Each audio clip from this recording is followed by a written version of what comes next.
Esta es una entrevista realizada al gran científico biólogo Richard Dawkins. Por cuestiones de edición el vídeo usar a la misma voz de Jorge.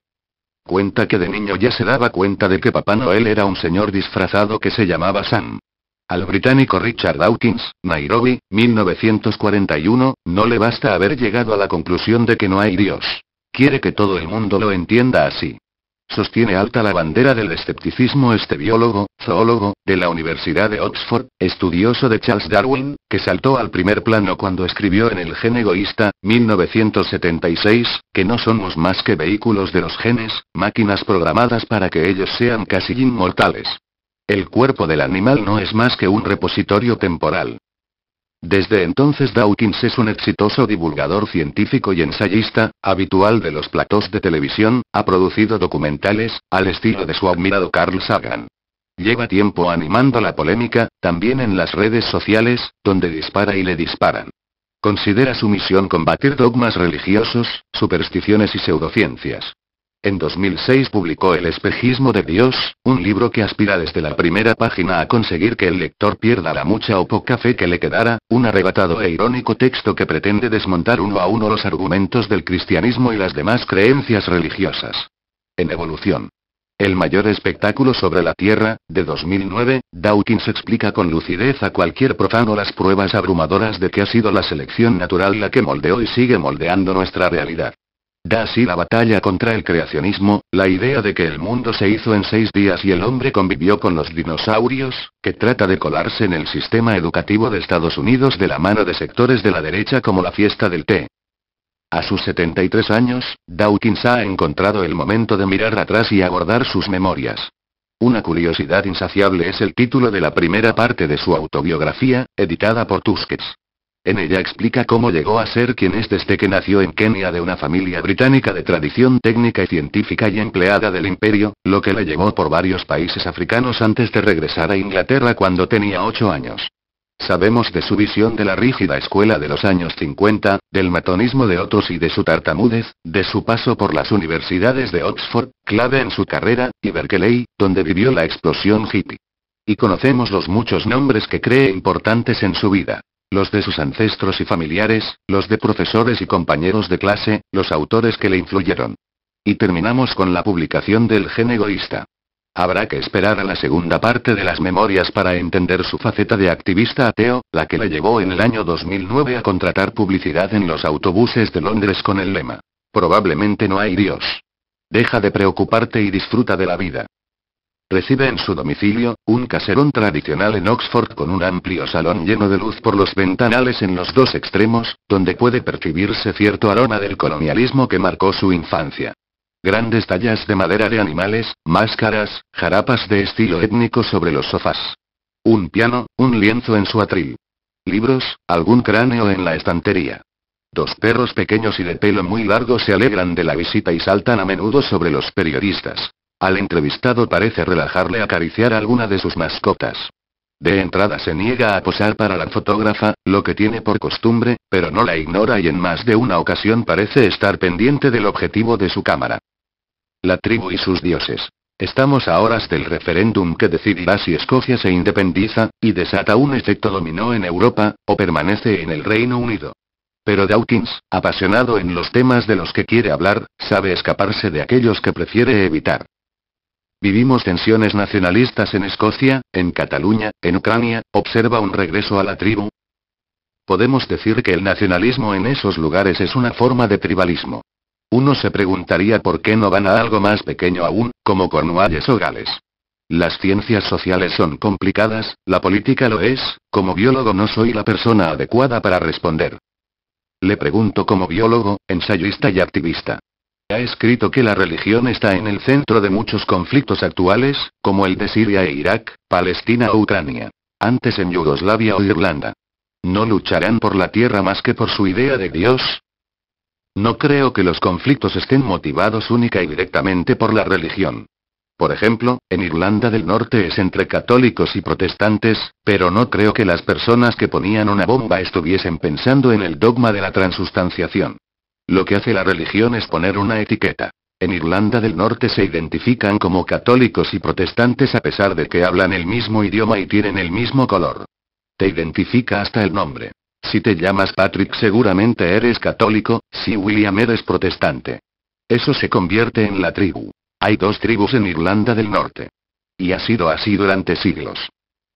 Cuenta en su libro que era una persona muy religiosa, anglicana, cuando tenía 13 años. ¿Qué pasó? ¿Fue Darwin?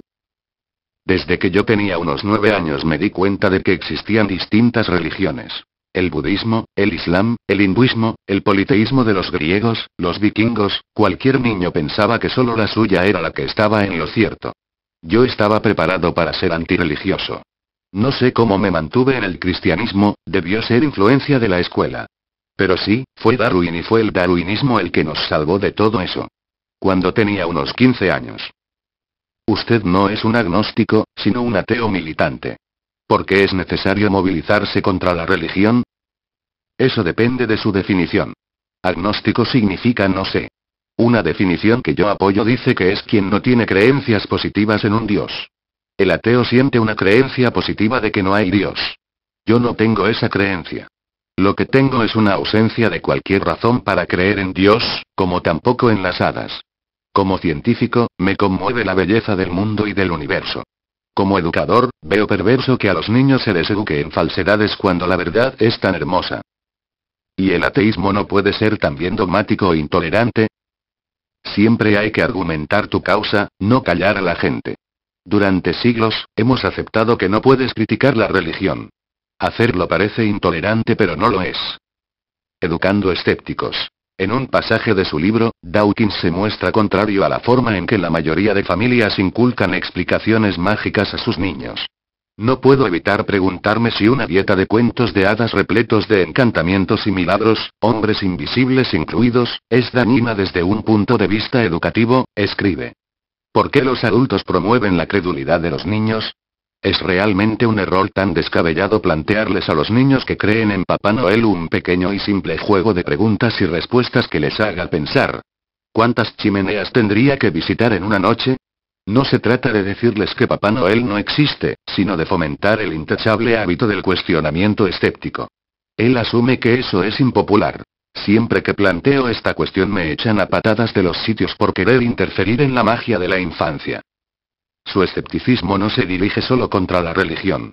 También contra la superstición y las pseudociencias, astrología, videncia, tarot o ufología, a las que dedicó su ensayo Despejiendo el arco iris, 1998. Es más prudente sobre la llamada medicina alternativa. Si se prueba su eficacia deja de ser alternativa. Pero no es el caso de la homeopatía. Es interesante. Con el método de doble ciego ni el paciente ni el investigador saben cuál es el fármaco y cuál el placebo, no hay diferencias. Ambos son placebo. En su libro, Dawkins critica el modelo educativo según el cual el profesor dicta la lección a los alumnos, que la memorizan, en vez de incentivar sus habilidades para instruirse e investigar por su cuenta.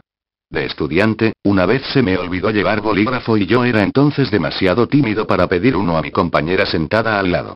Así que simplemente me senté y escuché, y cuando llegué a casa me di cuenta de que es una forma mejor de aprender. El propósito del profesor no debe ser impartir información sino inspirar a las personas. Quemándose en las redes. Dawkins es un pertinaz usuario de Twitter, @RichardDawkins, donde se esfuerza en ser provocador y en replicar o retuitear mensajes de otros usuarios. Ha pisado más de un charco. Twitter es un sitio extraño porque hay mucha gente que grita. Si vas por la calle, un borracho o un tonto te pueden insultar. En Internet tienes un multiplicador de ese efecto. Hay que tener caparazón. Él lo tiene, sin duda. ¿Se ha arrepentido de algún tuit? Sí, porque son fácilmente malinterpretados. A veces veo que lo pude evitar.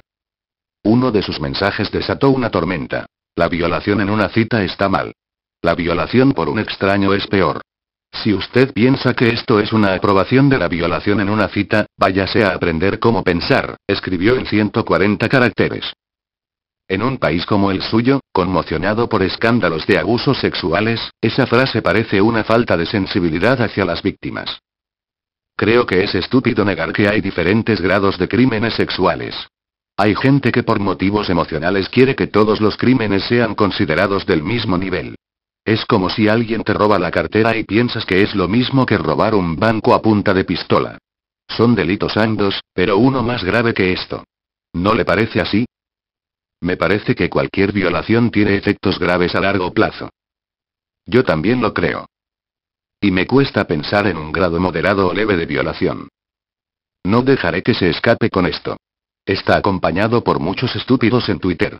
Cuando uno dice que algo es peor que otra cosa, no lo está aprobando. El tuitero Dawkins también ofendió a muchos cuando alguien le pidió consejos sobre qué hacer si el hijo que esperaba fuera a tener síndrome de Down. Aborte e inténtelo otra vez. Sería inmoral traerlo al mundo si tiene elección, respondió. ¿De verdad cree una obligación moral el aborto en caso de síndrome de Down? Yo dije que personalmente me parecía inmoral tenerlo. No que fuera una regla universal, pero sí lo es para mí y para el 90% de mujeres que lo haría en esa circunstancia. ¿Sabe lo que les sucede? Mueren muy jóvenes, tienen terribles enfermedades, deficiencia mental. Creo que cuando el feto no está suficientemente desarrollado, y no tiene un sistema nervioso, es mejor abortar. Me han bombardeado en Twitter enviándome fotografías de niños con Down y diciéndome, ¿quiere usted matar a mi hijo? Claro que no quiero matar a su hijo, sino detener la posibilidad de que vengan más niños como él al mundo cuando no son más que un renacuajo. Ética de ciencia ficción. Cuando se le pregunta por dilemas éticos que podrán surgir en el futuro, Dawkins admite el juego aunque avisa de que entramos en el terreno de la ciencia ficción. La cacareada vida artificial en que trabaja el genetista Craig Venter le deja frío. Creo que estoy en lo correcto cuando digo que solo está intentando crear nuevas versiones de una bacteria que ya existe. Como las bacterias se reproducen o clonan tan rápidamente, si las empleas para algo útil, como por ejemplo convertir un despojo cárnico en petróleo, estás haciendo un bien real. ¿Y le preocuparía la clonación de humanos?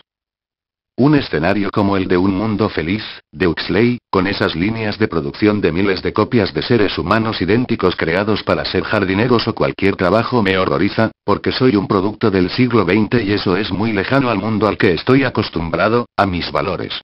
Si alguien me quisiera clonar a mí me interesaría mucho, tendría mucha curiosidad, pero no quisiera que mi clon fuera el primero porque iba a ser víctima de una horrible publicidad. En un programa de televisión se propuso a Dawkins un experimento que no llegó a ser viable. Pretendían aislar su genoma y enterrarlo en el panteón de su familia, ante las cámaras, con el objetivo de que alguien lo recupere y resucite dentro de, pongamos, 1000 años.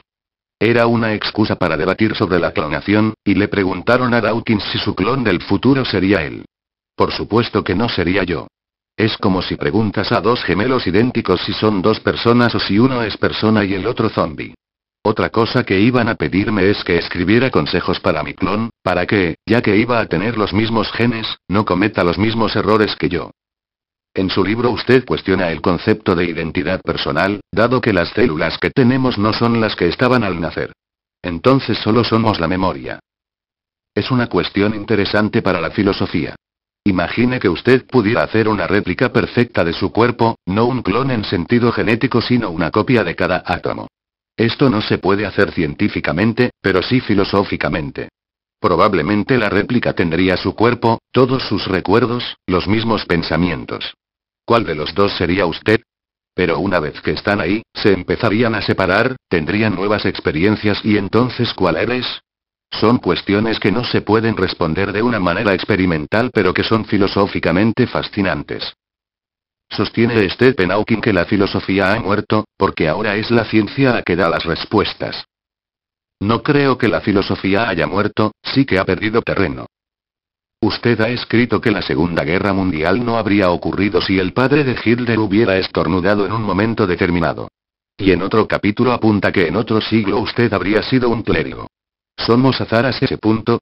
¿Es usted escéptico ateo debido al azar? La realidad depende de detalles muy pequeños. Sabemos que todos los mamíferos vienen de un individuo que existía en la época de los dinosaurios. Si ese pequeño mamífero hubiera muerto antes de reproducirse, quizás también estarían aquí los mamíferos pero serían completamente distintos. Quizás ese mamífero sobrevivió por un estornudo del dinosaurio. Respecto al ejemplo de Hitler, cada uno de nosotros cobramos existencia porque uno entre muchos millones de espermatozoides fertilizó el óvulo. El movimiento más ligero mientras sus abuelos estaban copulando, que un perro ladrara y perdieran la concentración o se movieran, haría que el resultado hubiera sido otro. De ahí que diga que con un estornudo años antes no habría habido guerra. Y ninguno de nosotros existiría ahora si no hubiera existido Adolf Hitler. Gracias por asistir este tan largo vídeo.